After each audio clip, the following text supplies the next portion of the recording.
Welcome to Smells Like Potential, the rewatch podcast you didn't know you needed.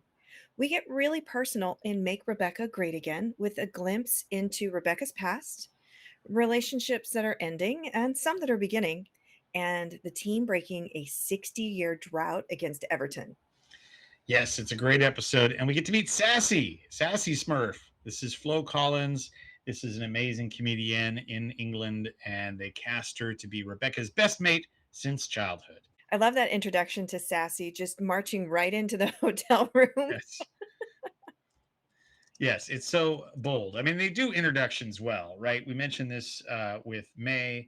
We mentioned this with others, and they give Ellie Taylor an opportunity to own every room she's in for those first few scenes. She's truly a force, and it's clear that they are bonded friends from the beginning. In fact, it was Sassy that gave Rebecca her childhood nickname, and not a very flattering one. She was jealous of her when she showed up at school, and so she passed around the rumor that her nickname at her former school had been Stinky. In true Rebecca fashion, she owns it and has moved forward, and they became best of friends. I think I would be a little bit paranoid about being called Stinky. Yeah, a testament to Rebecca for rising above that. I love that Sassy is just this hard truth talker. I think it has a lot to do with her being a child psychologist. Yeah. There was a moment where she said, I'll always be your biggest defender, but you have to own up to the part you played. Holding her accountable, making sure Absolutely. that yes, I love you. Yes, you will always be a part of my life, but you do need to own up to your mistakes. You climbed every step of that ivory tower that he put you in. I don't know if there's hard feelings because Nora was involved in Sassy telling her, you left a 6-year-old wondering what she did wrong. Yeah, yeah, And that would be a very hard call out to hear for Rebecca right. at this time, but the love between them is there, and it's so obvious. Yeah. Well, and she seems to hold everyone accountable, even her ex husband. She makes the quick aside there, not surprised that he would hit on her at all, but surprised that he would relay that information in that order instead of starting with, we're not together anymore, and then hit on her. But no. Right? So more to come from Sassy about Yes. sending out those truths that the audience really wants to hear from her. So I love that we get to see more of Sassy in later seasons, and she is that accountability partner. We see a lot of additional accountability happening in this episode. Ted has to apologize to Nate for his bad behavior, Yeah. and he does it probably within, I don't know, a 12-hour time frame. Pulls Nate aside and says, I apologize for how I spoke to you. And I thought that was great to see a role model for what accountability looks like again in this episode. Yeah, he does that and then hits Nate with the ask of, "Hey, you should really share these suggestions you have for the team directly to them." He knows it's a scary idea for Nate, but he wants him to make that leap and take that next step towards the growth that he's encouraging in everyone on the team. And the team is very supportive when he announces that Nate's going to give the pregame talk. They go, "Yeah, you got this," and they're very supportive and encourage him, even though they have no idea what they're about to be hit with. They react pretty well given the circumstance that they're getting roasted. Even Danny Rojas says, "Yes, roast me, roast me." He's very much into it until he hears the truth telling that Nate has to give him. Tough but fair. Tough but fair. Yeah, exactly. I do believe there was one player where it went a little too far, Yeah, and we start to see Nate bullying Colin. In this rewatch, it occurred to me this was the beginning of Nate really digging into Colin. And I don't know why Nate was isolating Colin, but I do feel like he went too far in the roast. yeah. He could have asked him, why do you play like a Brazilian without insulting him and calling him names? Yeah, I do think though he was one of his bullies, right? He had been. We saw Yes. him holding Nate while other people were tormenting him, and so Colin was part of that. So he has to own up to his own bad actions in that regard. But it doesn't mean that you need to get bullied. Right. It's a very stark difference between how Ted deals with his own bad behavior and how Nate deals with others' bad behavior. Nate is much more about punishing and revenge, and Ted is much more about raising up and lifting up and apologizing. And so it is an interesting, even in this early stage, that we see the beginnings of a darker side to Nate in how he responds to his former bullies. right? Revenge versus forgiveness. Yeah, And that's coming up pretty soon. Spoiler. it's uh, coming. the team got to travel to Everton. We talked about this 60-year drought with the game. And when they are checking in, Ted and Beard exchange room numbers. And Howdy, neighbor. howdy, neighbor. Ted's room is 5150. And that is such a subtle hint, this idiom about mental health, and something is going to happen in this episode. The Wait, writers intentionally picked this number for his room. wait. So it's not just a Van Halen album name? Does it I think mean they played something it else? off. I think they played it off as a Van Halen reference. I feel like it's a mental health reference. Can you unpack that for those that don't know? Absolutely. So, California Penal Code 5150 is an involuntary hold for a mental crisis. And it has now become a generalized slang. When you say 5150, Yeah. it's referring to somebody's erratic behavior. Okay. Yeah. No, then that is a direct reference. And this is also the episode where we see perhaps what is Ted's first panic attack. He seems to be surprised Yes. by it, not know what to do. It's possible that one occurred before that's off camera or not in the show, but I think it's meant to be perceived as this is his first panic attack. And it happens in the midst of the karaoke, which we'll talk about later. But he has to step outside. We see his fists clenching. It seems like he's sweating. He doesn't know what to do. He's having difficulty breathing. I've never experienced it, but it's what I have heard that it's like. And it seems like they really nailed that perception of what it feels like to go through and try and cope with that. Right? So Dr. Google has some suggestions about panic attacks, and Ted naturally did some of those things. If this was his first panic attack, he doesn't have the tools to cope with it. But when the room starts to get smaller, sitting down, trying to deep breathe, to tell your brain you're safe. Like Rebecca finds him and she keeps saying, "You're safe, you're safe." And that is something that you have to convince your brain is happening, this fight or flight response.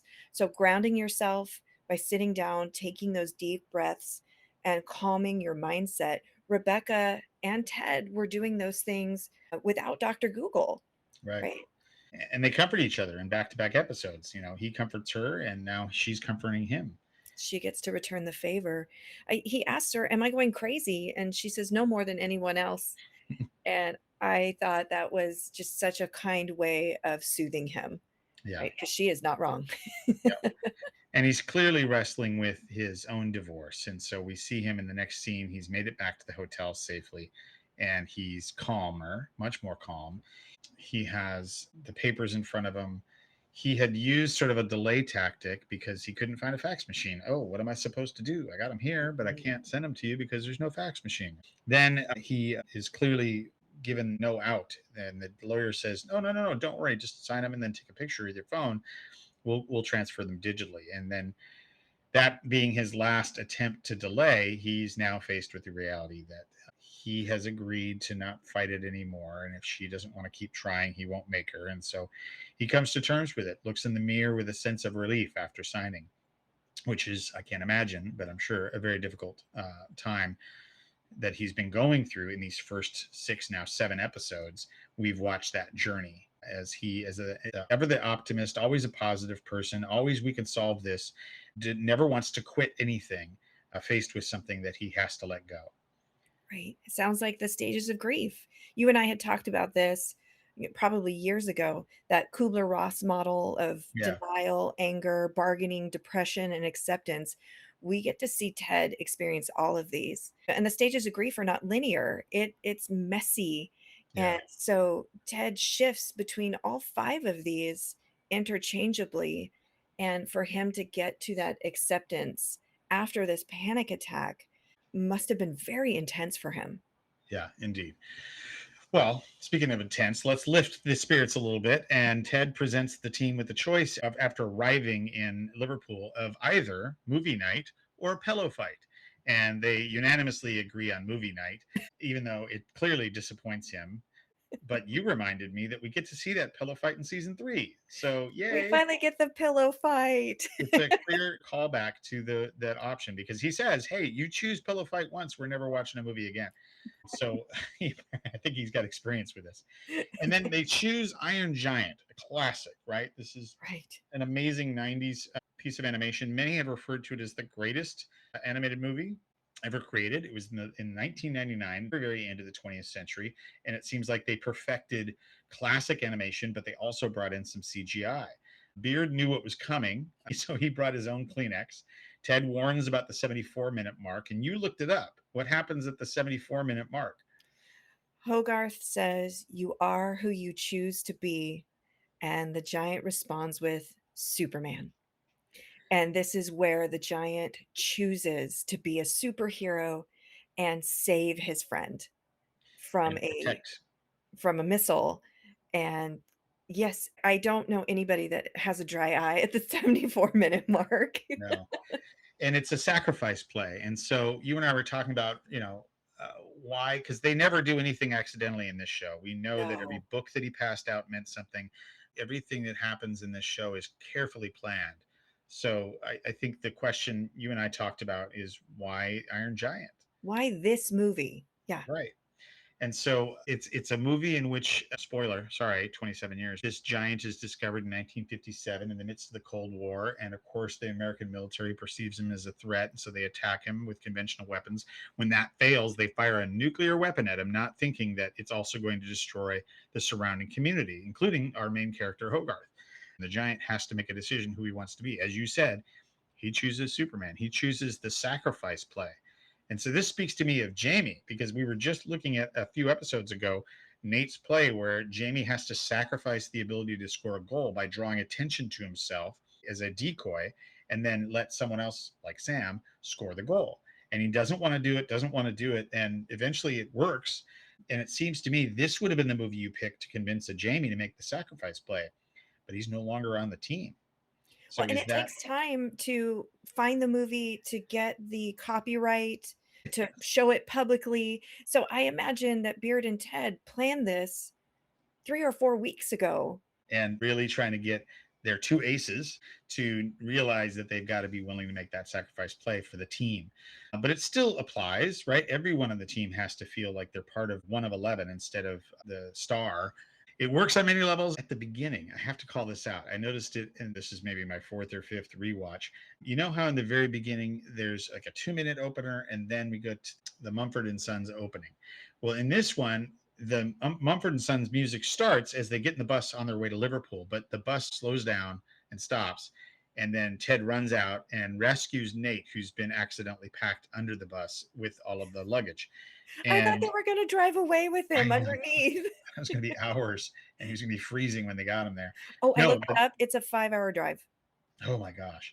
He saves him. But what happens with the music is interesting. The music slows down just as the bus slows down, the rhythm, and then it sort of vamps. And I timed it 36 seconds before they Oh, get him wow. out of the bus, and then they launch into the yeah opening sequence. And I thought that's sort of a fourth wall break. That's an opportunity for the audience to feel like, oh wow, Mumford and Sons had to wait for Nate, which I thought was interesting and worth calling out. Oh, that would have been a terrible ride for Nate because Nate has felt so invisible for so long, and Ted is uplifting him. I think that really would have damaged his mindset if they Yeah. had left him under the bus. Yeah, that could have been a villain origin story. Oh, wait, never mind. Kind of kind of already a villain origin So, story. so tell me about Liverpool. What does Liverpool have to offer? Liverpool has much to offer. I love it. Keely was just like, "I don't remember recording this." Um, we get karaoke, and like we said earlier, everything that the writers do is so intentional. The songs that we see the character sings, the lyrics are so tied in to what they're experiencing at this time. So Sam has Wonderwall, and there are many things that I would like to say to you, but I don't know how. We see Mhm. Sam has this little crush on Rebecca, and Rebecca is singing Let It Go. It's her anniversary weekend. Yeah, She is trying to soften herself to become unfrozen, yeah. and Beard singing Bad Romance, and we know how things go with Jane. Self-explanatory. It's a bit of a toxic relationship, as we find out going through the season. I do want to call out the fact that Roy is mouthing the words to Let It Go. I think his niece has something to do with that, Just a and he little has bit. probably seen this movie several times and probably sung the song with her. Fun fact, Hannah Waddingham, as many know, is an established, trained singer. She has a powerful, awesome voice. She was not yet confirmed as Rebecca, but she was late in the process, down to the final few. And she was auditioning for Jason Sudeikis and the producers and the casting director. And they said, "Do you have any questions for us?" And she said, "Is there any chance that the character sings?" And she overheard Jason say under his breath, "Well, she does now," which for her was a confirmation of two things. One was that the character will indeed sing, and two, she had the role. That's a pretty strong indicator that the creator and writer and star of the show just made that announcement in the interview process. And I Right? thought that was a pretty fun little anecdote. You have somebody that has a 30 plus year career in the West End, Wizard of Oz, like, she's incredible, Yeah. and now in the show, she has to sing like an amateur. She said, "I had to sing for 45 minutes like an amateur." She had to hold back. I would love to have the voice that she shows in this episode, Right. a part of this gorgeous singing voice, and that is not all of her power, Right. I'll take it. I'll just take whatever percentage that is. Thank you very much. right? She comes from a family of opera singers. Opera singers. Yeah. So, phenomenal voice. Sassy And called it. there is a video of her singing "Let It Go," full voice, full talent, all in. You can find it on YouTube. It's pretty amazing. For the end of the episode, we're given Celeste's song, where in which the line "strange" about friends to lovers and to strangers again. It's a perfect fit because we see Roy and Keeley have their first kiss, and then an odd exit, and then Rebecca waiting for her server, and then Sassy wordlessly enters Ted's room. So it's an interesting sort of strangers to friends and lovers, and that song perfectly fits for the ending of this episode. Thanks for tuning in. We'll catch you tomorrow for our reaction to season 1, episode 8, The Diamond Dogs. Ted says, "See? Told you it'd be fun."